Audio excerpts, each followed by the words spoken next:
The Sterling Hotel's private dining room overlooked Lake Michigan, all crystal chandeliers and mahogany panels designed to impress. Through the frosted glass doors, I could see my family gathering for what they'd called the annual Strategic Investment Review, a pretentious name for a meeting where the Prescott family discussed their various business ventures and congratulated themselves on their financial acumen. I'd received the invitation 3 weeks ago, the same generic email sent to all family members. Join us to review the family portfolio and discuss opportunities for the coming year. I'd RSVP'd yes, taken the day off from my consulting work, and driven 2 hours from Indianapolis to Chicago for this. Now my father, Richard Prescott, stood in the doorway wearing a suit that cost more than most people's monthly rent, his hand raised like a traffic cop. "Sarah," he said, using the tone he reserved for explaining things to people he considered intellectually inferior, "I don't think you understand what this meeting is about." "The family portfolio," I said calmly. "Investment strategies. Annual review." "Yes, but this is for family members who've actually contributed something to discuss." He adjusted his cufflinks, a nervous habit that betrayed his discomfort. "You don't have any investments to review." Behind him I could see my brother Christopher setting up a presentation, his wife Amanda arranging folders at each seat. My sister Victoria was showing my mother something on her tablet, both of them laughing at whatever they were looking at. My Uncle Thomas and Aunt Helen occupied 2 chairs at the head of the table, the family elders presiding over their successful descendants. "I have investments," I said quietly. "Sarah." My mother appeared beside Dad, her Cartier jewelry catching the light. Patricia Prescott had perfected the art of delivering devastating critiques with a sympathetic smile. "We all know about your little consulting business. That's very nice, dear. But this meeting is about substantial holdings. Real investments. Your father has his medical device companies, Christopher has the pharmaceutical ventures, Victoria has her biotech startups. This isn't the venue for discussing a small consulting practice." "I'm not here to discuss my consulting work," I said. "Then what exactly would you contribute to this meeting?" Dad asked. "You live in a rental apartment. You drive a 10-year-old Subaru. You work contracts for mid-sized companies doing what? Efficiency reviews? Process optimization." He said these terms like they were quaint hobbies. "That's not the same as building enterprises worth tens of millions of dollars." Through the glass, Christopher was testing his presentation clicker. He'd always loved presentations, loved the performance aspect of business. He caught sight of me in the doorway and frowned, saying something to Amanda that made her look over. "The invitation said this was for all family members," I pointed out. "It is," Mom said gently. "For family members who've achieved a certain level of success. Who have something meaningful to contribute to the discussion. Sarah, you're 34 years old. You have no significant assets, no major investments, no business holdings. You're still living like you're fresh out of college." "I live simply because I choose to," I said. "You live simply because you have to," Dad corrected. "There's a difference between minimalism and inability. We're not trying to be hurtful, Sarah. We're being practical. This meeting involves discussions of multi-million-dollar investments, market strategies, portfolio diversification. It requires a certain level of expertise and experience that you simply don't have." Christopher had come to the door now, joining our parents. At 37 he'd cultivated the look of a successful healthcare executive. Designer glasses, perfectly tailored suit, expensive watch. "Hey Sarah. Maybe this isn't the best use of your time? We're going to be talking about things like FDA approval timelines, clinical trial results, venture capital rounds. Pretty dry stuff if you're not in the industry." "I understand those topics," I said. "Understanding them and actively working in them are different things," Christopher said, his tone patient in a way that made my jaw clench. "You consult for what manufacturing companies? Logistics firms? That's not the same as being on the cutting edge of medical innovation." Victoria joined the cluster at the door. At 32 my younger sister had always been the family favorite, the golden child who'd done everything right. Stanford MBA, multiple successful biotech startups, married to another Stanford MBA. "Sarah, I think what everyone's trying to say is that this meeting is going to be really inside baseball for the medical and pharmaceutical industries. You'd probably be bored. Why don't we grab coffee later instead? Just us sisters." "I want to attend the meeting," I said simply. Dad's patience evaporated.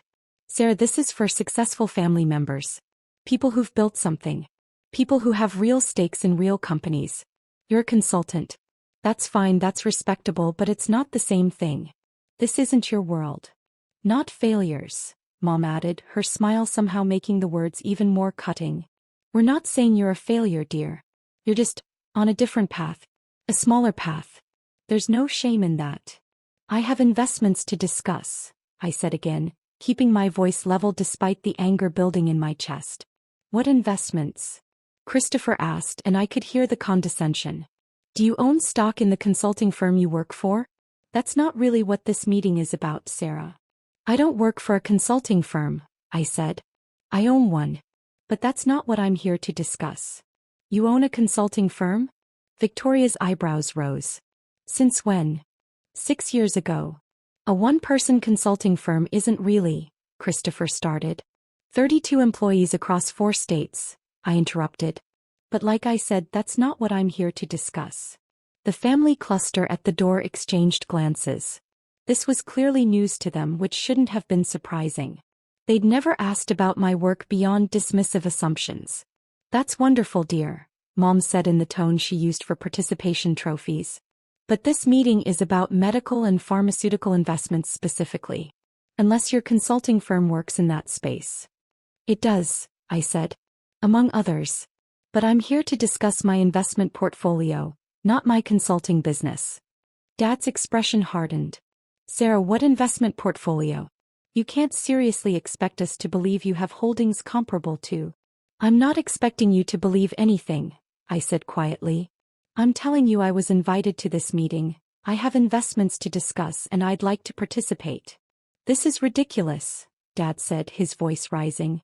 Thomas, Helen, can you please explain to Sarah that this meeting has prerequisites? That you can't just walk in claiming to have investments without any evidence of capability or success.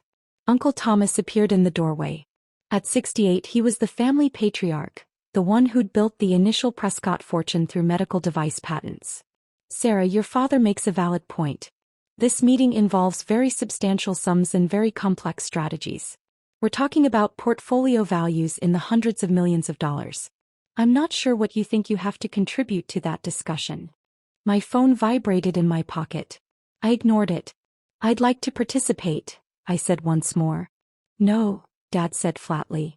Sarah, I'm sorry, but no. This meeting is for serious investors only. You're welcome to join us for lunch afterward, but the actual portfolio discussion is not appropriate for someone at your level. High level, I repeated. You know what I mean, Dad said, frustration bleeding through. You're not in the same financial league. You rent an apartment for probably $1,200 a month. You drive a car that's nearly ready for the junkyard. You work as a consultant for companies we've never heard of.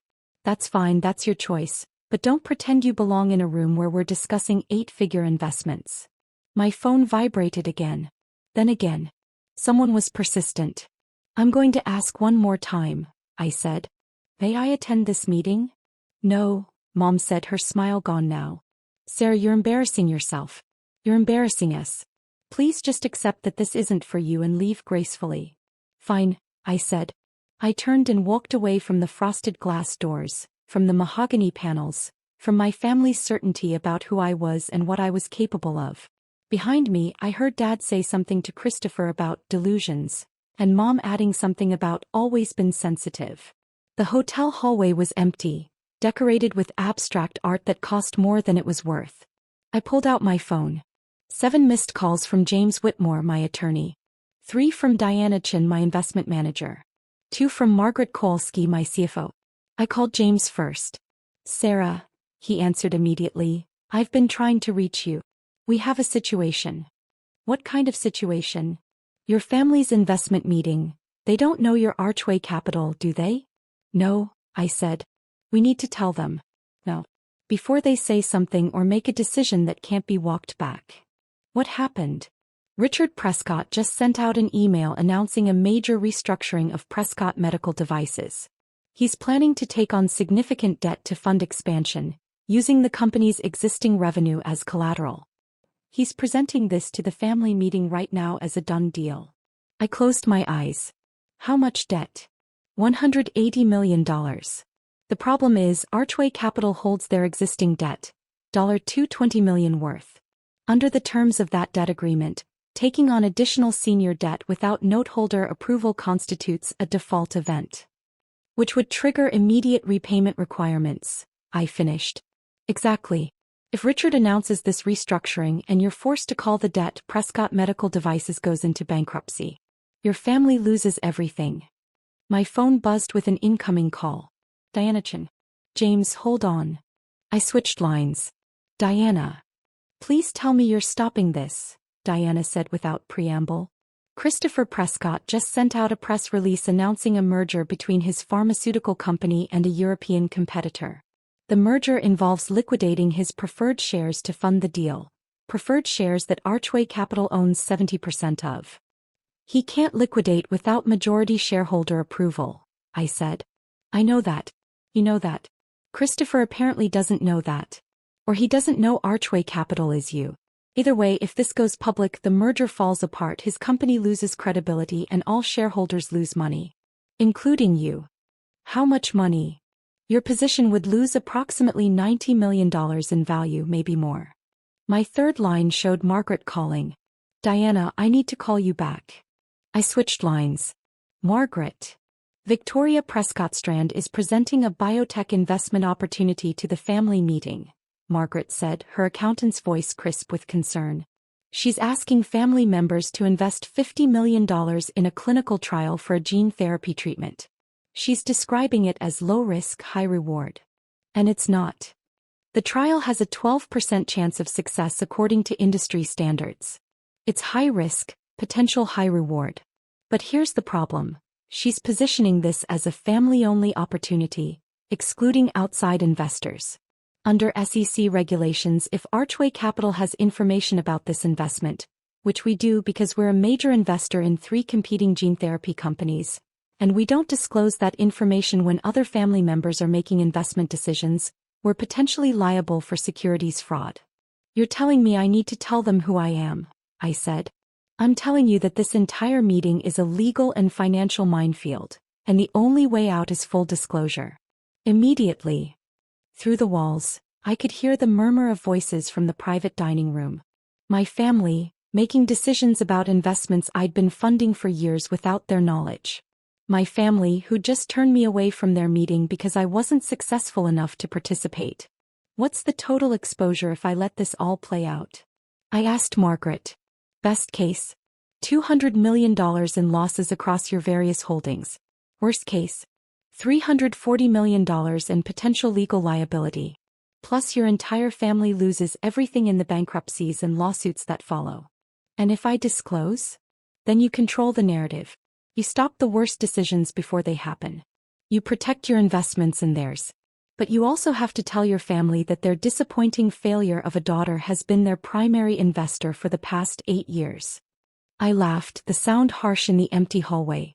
When you put it that way. Sarah, I know this is personal, but... It's not personal, I interrupted. It's business. Get James and Diana on a conference line. We're going to crash their meeting. I'll arrange it. 5 minutes. 5 minutes. I ended the call and stared at the abstract art on the wall. A Jackson Pollock reproduction, probably, all chaos and color. Appropriate for the moment. My phone rang again. James with Diana and Margaret on the line. Options. I said. We can send a formal letter from Archway Capital to all parties, disclosing your position and the conflicts, James said. That covers us legally but doesn't stop any decisions in progress. We can request an emergency injunction to halt the meeting, Diana offered. But that requires explaining to a judge why the owner of Archway Capital needs to stop her own family's investment meeting. It'll leak to the press within hours. Or you walk in there and tell them yourself, Margaret said. Right now. Before Richard signs the debt agreement, before Christopher issues the press release, before Victoria commits family funds to a bad investment. Through the wall I heard applause. Someone had finished a presentation. How long before Richard's debt announcement? I asked. He's scheduled to present in 15 minutes, James said. Christopher's press release goes out in 30. Victoria's investment pitch is scheduled for 45 minutes from now. So we have 15 minutes before the first domino falls. Yes. I walked back toward the private dining room. Through the frosted glass, I could see Christopher taking a bow, basking in applause for whatever he'd just presented. Victoria was next at the podium, pulling up her presentation. My father saw me first when I opened the door. His expression moved from surprise to irritation. Sarah, I thought we were clear. I need to speak, I said, walking into the room. No. Before Richard presents his restructuring plan. How do you know about? Dad started, then shook his head. It doesn't matter. Sarah, this is a closed meeting. You need to leave. I'm a major investor in Prescott Medical Devices, I said clearly. I have a right to be here. The room went silent. Christopher had frozen mid-bow. Victoria stood at the podium with her mouth slightly open. Mom looked confused. Uncle Thomas frowned deeply. What are you talking about? Dad demanded. Archway Capital holds $220 million in debt obligations from Prescott Medical Devices, I said. The debt agreement includes covenants that restrict taking on additional senior debt without noteholder approval. Your restructuring plan violates those covenants. Dad's face had gone red. That's impossible. Archway Capital is a New York investment fund. You're a consultant in Indianapolis. I'm the sole owner of Archway Capital, I said. I have been for 8 years. That's absurd, Christopher said, finding his voice. Archway Capital manages over $2 billion in assets. You can't possibly. $2.3 billion as of last quarter, I corrected. Across 47 investments in medical technology, pharmaceuticals, biotechnology, and healthcare services. My team includes 12 investment managers, 6 analysts, and 4 attorneys. Our offices are in New York, Boston, and San Francisco. This is insane, Victoria said. You expect us to believe you own a multi-billion-dollar investment fund? I don't expect you to believe anything, I said, pulling out my phone. James, send the verification documents to everyone in this room. Phones started buzzing around the table. People pulled them out, opened emails, began reading. I watched understanding dawn on their faces in stages. Confusion, disbelief, shock, horror. These documents show Archway Capital owning significant positions in all of our companies, Uncle Thomas said slowly, looking up from his phone. Is this real? Call your attorneys, I suggested. Have them verify. I'll wait. Uncle Thomas did exactly that, stepping away from the table with his phone pressed to his ear. Dad was scrolling through the documents, his face cycling through colors. Mom had gone very pale. Christopher was reading his phone like it might suddenly make sense if he stared hard enough. $220 million, Dad said finally. You're telling me you own $220 million of my company's debt? Yes. And Christopher's preferred shares. Diana Chen's voice came through my phone speaker. I'd left the conference line connected. Archway Capital owns 70% of the Series B preferred shares in Prescott Pharmaceutical Partners. And Victoria, Margaret added, we're a major investor in 3 gene therapy companies that directly compete with the treatment you're about to pitch to your family, which creates disclosure obligations under SEC regulations. Victoria sat down heavily. You've been investing in my competitors? I've been investing in the most promising gene therapy companies, I corrected. Your company is good, Victoria. But it's not the only good company in the space. Uncle Thomas returned to the table. I just spoke with my attorney. He confirms that Archway Capital is indeed owned by Sarah Prescott. He also confirms that the investment positions outlined in these documents are accurate according to public filings and industry databases. $2.3 billion, Mom said faintly. You manage $2.3 billion? I manage a portfolio worth $2.3 billion, I clarified. My personal net worth is different. But yes, roughly that scale. How? Christopher demanded. How is this possible? You live in a rental apartment. You drive a piece of junk. You work as a consultant. I live in a rental apartment because I travel constantly for work and don't want to maintain a house, I said. I drive a reliable car that I've maintained well because I don't care about impressing people with a luxury vehicle. And yes, I do consulting work. Evaluating companies for potential investment. It's excellent due diligence. 8 years, Dad said, his voice strained. You've been doing this for 8 years and never said anything? I tried, I said quietly. Do you remember Thanksgiving 7 years ago? I mentioned I'd started an investment fund. You laughed and asked if I was investing my birthday money. Christmas 6 years ago I said I'd made some successful investments in medical technology. You patted my head and told me to be careful not to lose my shirt. The silence was absolute. I stopped trying after that, I continued. I stopped mentioning my work. I stopped correcting your assumptions. I watched you all discuss your successes at family dinners while dismissing my career as cute or quaint. I listened to you explain business concepts to me that I understood better than you did. And I kept investing in your companies because despite everything, you're my family and your businesses are actually good. You let us make fools of ourselves, Mom said, anger breaking through her shock. No, I corrected. You made fools of yourselves by assuming you knew everything about my life without asking a single question. This is vindictive, Dad said. Hiding your success, waiting for this moment. I didn't hide anything, I interrupted. I just stopped volunteering information to people who weren't interested in hearing it. Every investment I made was public record. Every filing was with the SEC. Archway Capital's portfolio is available to anyone who cares to look. You never looked because you assumed there was nothing to see. Victoria had her head in her hands. The gene therapy investment. You're going to tell everyone it's high risk. It is high risk, I said. 12% chance of success according to industry standards. That doesn't mean it's a bad investment. High risk can be appropriate for a diversified portfolio. But describing it as low risk to potential investors is securities fraud. I wasn't trying to, Victoria started. I know, I said more gently. I know you believe in the treatment. But belief doesn't change risk profiles. And asking family members to invest based on misleading information could destroy relationships and potentially lead to legal action. Christopher was still staring at his phone. The merger. The press release. You're saying I can't. You can't liquidate preferred shares without majority shareholder approval, I said. Which means you can't complete the merger as structured. I'm sorry, Christopher. I know you've been working on this for months. But the deal needs to be restructured. How long have you known? He asked, his voice tight. About the merger? 6 weeks. My team analyzed it thoroughly. It's not a bad deal, but the structure is wrong. If you'd known to ask me, I could have helped you fix it before you committed to terms. And my restructuring? Dad asked. You're going to block that too? I'm going to require approval as a note holder, yes, I said. Which I'm willing to give, but only after reviewing the terms carefully. The expansion plan is solid, Dad.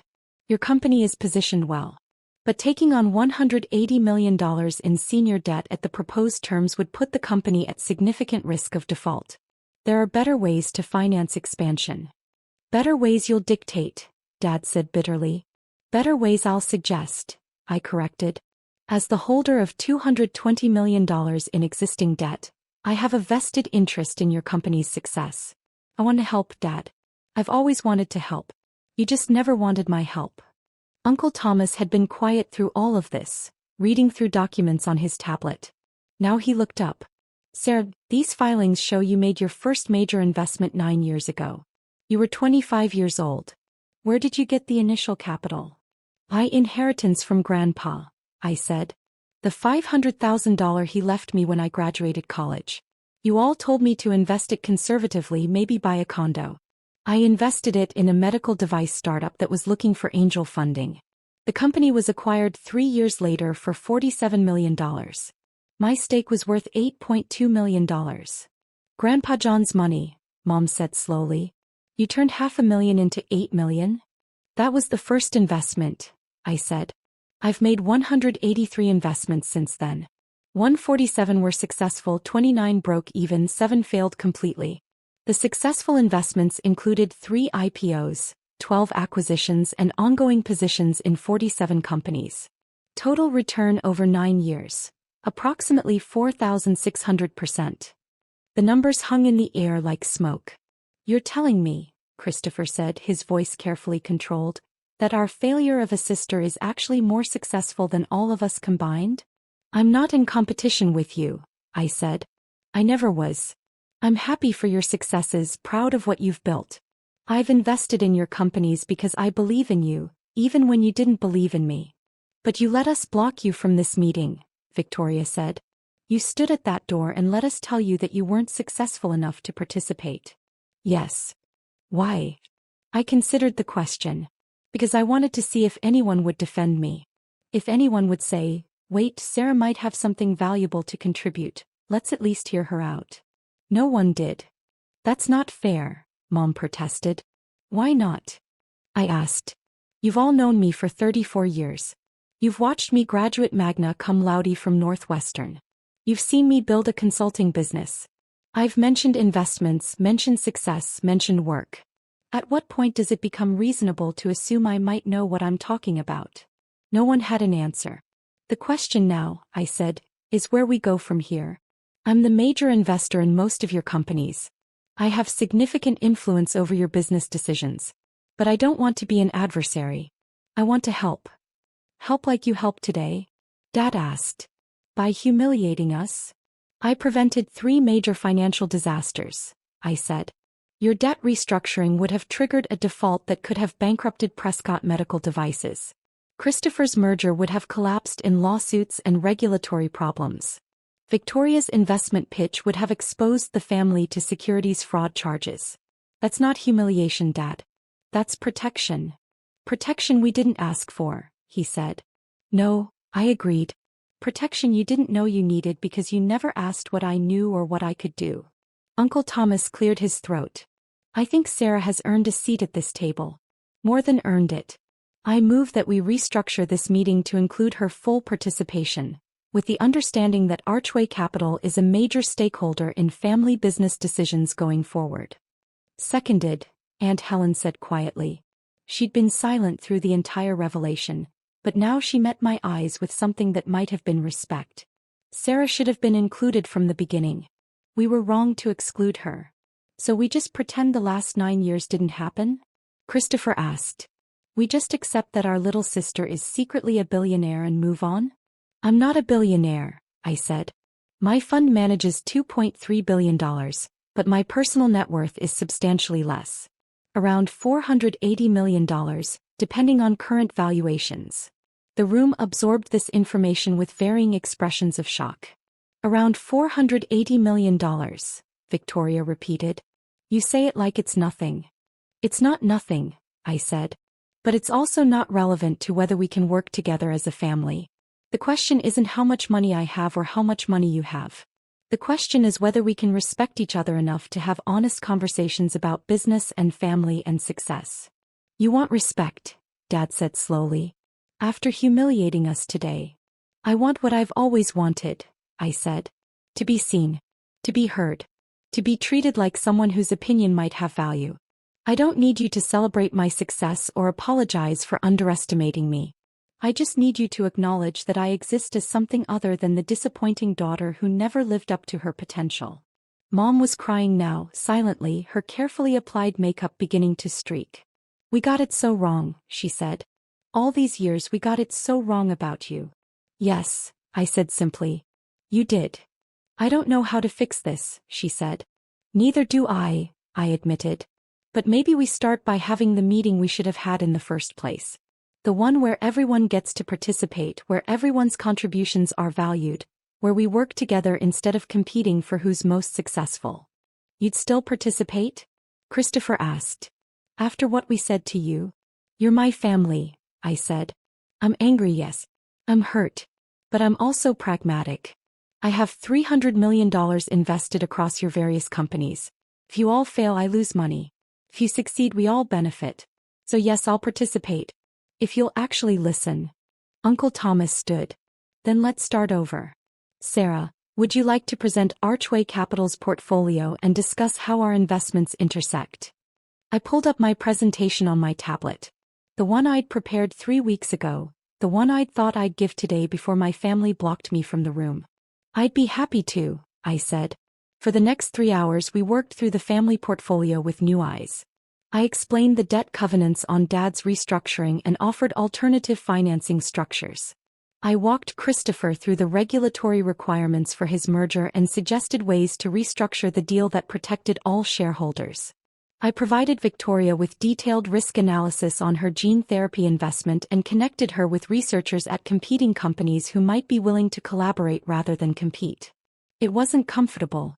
There were moments of tension, flashes of anger, periods of uncomfortable silence. But we worked through it, all of us, like a family who'd finally decided to see each other clearly. By the end of the meeting, we'd restructured $400 million in investments, identified $60 million in new opportunities, and prevented 3 major disasters. We'd also scheduled a follow-up meeting for next month, this time with me leading the discussion on portfolio diversification and risk management. As we filed out of the private dining room, Victoria caught my arm. "I'm sorry," she said quietly, "for what I said at the door. For all the times I assumed I knew better than you." "I'm sorry too," I said, "for not trying harder to correct those assumptions." "No," she said firmly. "That's not your responsibility. We should have asked. We should have cared enough to ask." Christopher joined us in the hallway. "The consulting business with 32 employees. Is that real, or did you make that up to make us feel stupid?"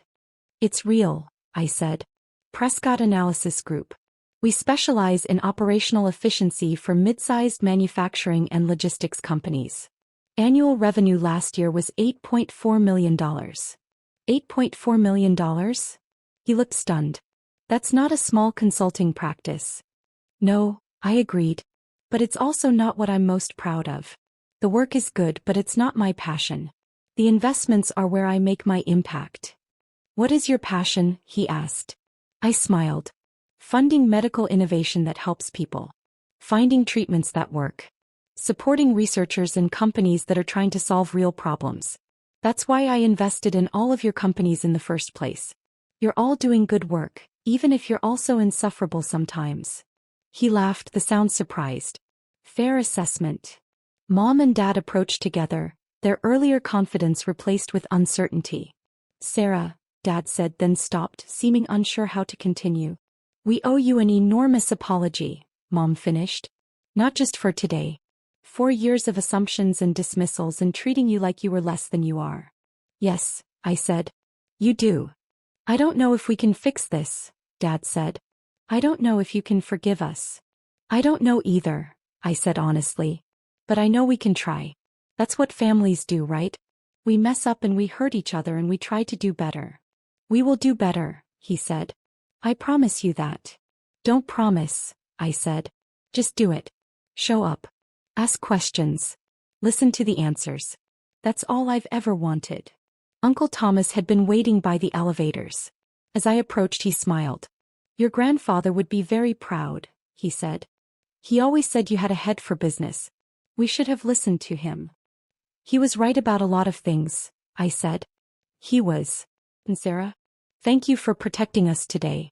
Even after how we treated you. That took character." "It took pragmatism," I corrected. "And maybe a little bit of stubbornness. I wasn't going to let you all destroy yourselves just because you underestimated me." He laughed. "Fair enough." I left the Sterling Hotel and walked to my 10-year-old Subaru, which started reliably like it always did. My phone showed messages from James, Diana, and Margaret, all confirming that the various disasters had been averted. Christopher's merger was being restructured. Dad's financing was being renegotiated. Victoria's investment pitch would be revised with proper risk disclosure. One message stood out from Dad. "Family dinner next Sunday? Your mother wants to hear about Archway Capital. Really hear about it this time. Will you come?" I stared at the message for a long moment. Then I typed back, "I'll be there." It wasn't forgiveness, not completely. But it was a start. And sometimes that's all you can ask for from family. I drove back to Indianapolis, back to my rental apartment with the view of the canal. Back to my simple life that was anything but simple. The life my family had finally, after all these years, decided to actually see. Whether they'd learn from this remained uncertain. But at least now they were looking. And that, I thought as the Chicago skyline disappeared in my rearview mirror, was progress.